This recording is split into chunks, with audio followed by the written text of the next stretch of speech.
there, and welcome to Cycle 2, Week 2 of Foundation. So this is what I will be using this coming week going into Week 2 for Foundations as a tutor. So let's go right in. So first I pray for the class, and then we start with geography. So at each spot for the kiddos, they're going to have their map already laid out with a dry erase marker and their eraser. But this week we're actually not going to use the markers, but we will have the maps there. For this, it's European waters. You have the North Sea, Baltic Sea, Adriatic Sea, English Channel, and Mediterranean Sea. So we're going to listen to the song and then say it together. I have the older kids in Foundation, so it's also very important that they can say it back, so they can say European waters, North Sea, Baltic Sea, Adriatic Sea, English Channel, Mediterranean Sea. So not just locating it on the map, but also saying it. So we're going to make sure that we listen to the song, say it together, and then we're going to just take some candy and hover it over each spot on the map. And we will make sure that we get that through 7 times total. So listening to me say it is 1 time, and then we will all say it together. That's 2 times. We can sing the song. That's another time. We can, find the locations on the map multiple times. We're going to practice that. So that is geography. Then we're going to go into timeline. This starts with card 8 and goes to card 14. So we listen to the whole song through, do the hand motions, and then my class loves the bomb activity. So the bomb activity is on behind 3 of the timeline cards. I just have a sticker that I did a little star and put it in the corner, and they have to figure out which one has the bomb. So I have 1 through 7 listed out. Let's say they say, I pick Hittites and Canaanites. Okay, so then as a class, we're all going to sing 7 Wonders of the Ancient World, Patriarchs of Israel, and then it goes 2000 BC, and then Hittites and Canaanites, and we flip the card to see if it has the bomb on the back. You could do this 2 different ways. It could be a reward that if they get the bomb, they all get a piece of candy or whatever prize you want to give.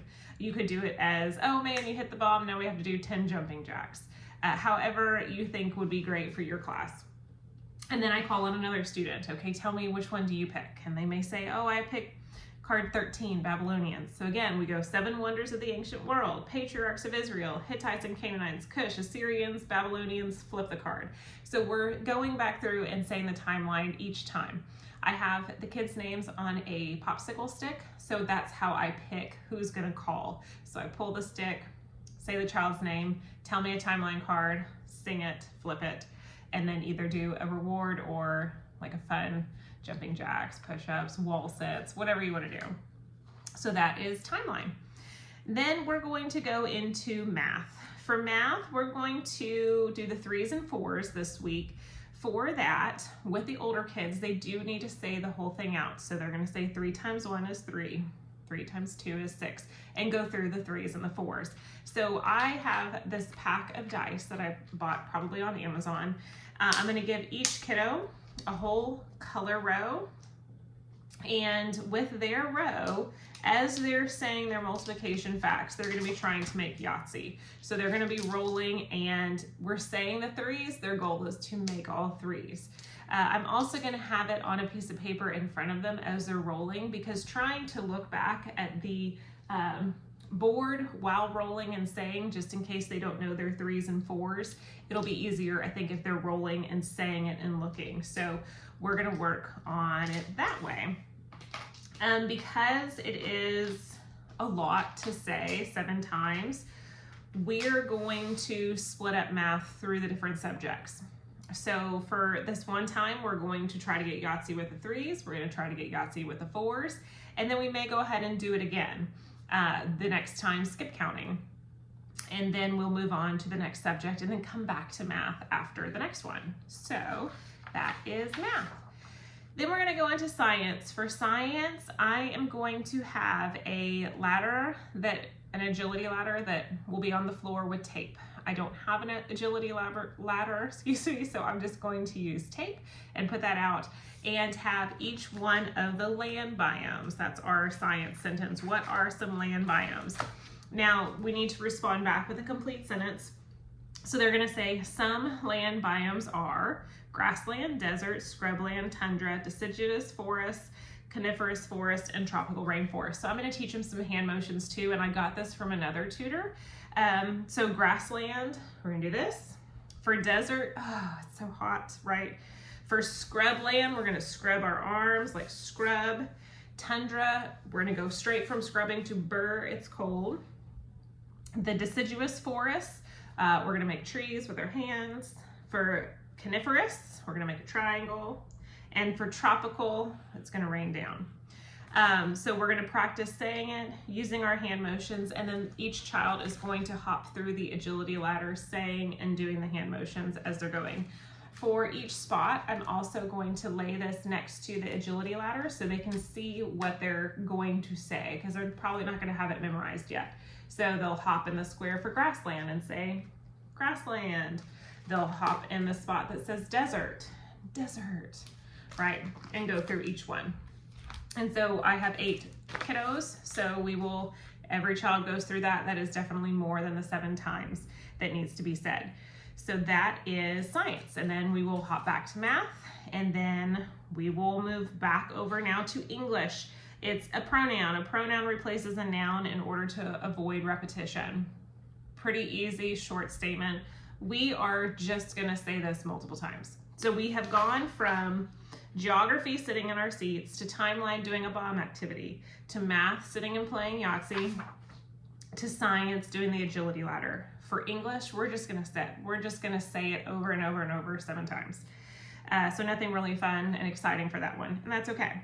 Now for Latin, we're gonna listen to the audio and repeat it while listening and playing hot potato. So this is that singular and plural, OST, mustisent.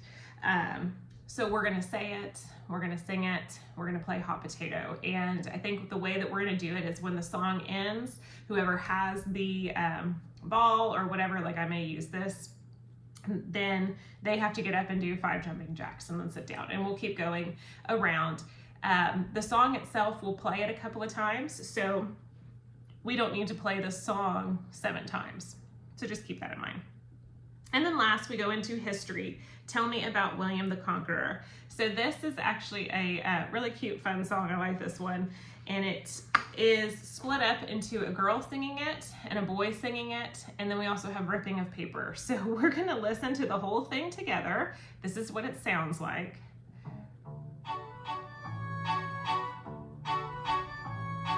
In 1054, the church split into Roman Catholic and Eastern Orthodox. Okay, so with that part, each kiddo is gonna have a piece of paper and they're gonna rip it when it says that. So in 1054, the church split, they're gonna rip paper. Into Roman Catholic and Eastern Orthodox.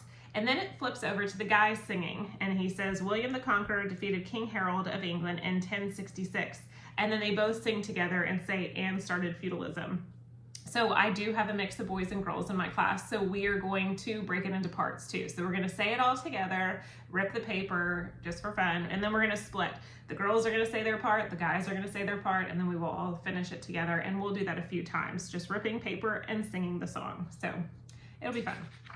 Then that's it for the new grammar. We are going to go into fine arts this week, which is drawing mirror images. I like using inside the lines. So again, I have the oldest kiddos. So I have the geometric bear for ages 10 to 11. So I will have this for each kiddo at their spot for us to work through together. And then we have presentations and snack. And for the presentations, how we do that is I give each student 2 minutes to make their presentation. They go up and say, hi, my name is so-and-so. Today I'm going to present to you, whatever. With my child, I do have a bingo board that he is going to work through, and at home I'll give him a prize for doing the different ones. But as a tutor, and I'm tutoring his class too, as a tutor, I'm not making each kid do a bingo card. That's up to the parent. If they want to do the bingo card with the different presentation ideas and reward their child at home, totally fine. And I modeled the first week what it looks like, you know, if I'm presenting like this and have my head down and moving around versus if I'm looking forward, speaking clearly, the difference of what it looks like to be a good presenter. I have 2 posters that I'm going to hang up. again, every week to remind the students of how do we stand, how do we speak, who do we look at, you know, all of the good presenter, but then also as a listener, how do we listen well? We look at the person speaking, we ask good questions at the end, things like that. So after the 2 minutes of them presenting, I open it for questions, and then we applaud, and then I ask for 2 positive feedbacks. That's been fun because it gives each child an opportunity to give a positive reinforcement to the presenter, and everyone's gonna have something different. And if I notice the same kids keep giving the same positive feedback, I'll ask for a new student to give a positive feedback. And then we do that. Hands-on science this week, I do a different lesson for that. I think it's Van Cleve, I'll have to double check. And then we're gonna do a review. At the very end from 11:30 to 12 for our campus, we review weeks 1 and weeks 2 of new grammar. For that, we're gonna do a bullseye game, again with this fun little, I don't know, sticky, it's suction cups, that's what it is. A little suction cup thing that they're gonna throw on the board. So I'm just gonna draw a big bullseye and have maybe like 500 points in the bullseye, and then 400, 300, 200, 100, and split them into teams for this activity. So I will ask them a review question and they answer, and then can throw and get points, and we'll just see who gets the most points. With any time remaining after that, we are going to blob the world. So we will continue to work on that like we did last week. But that's it for new grammar. I hope this helps you and that you have a great week 2 for foundations. Bye y'all.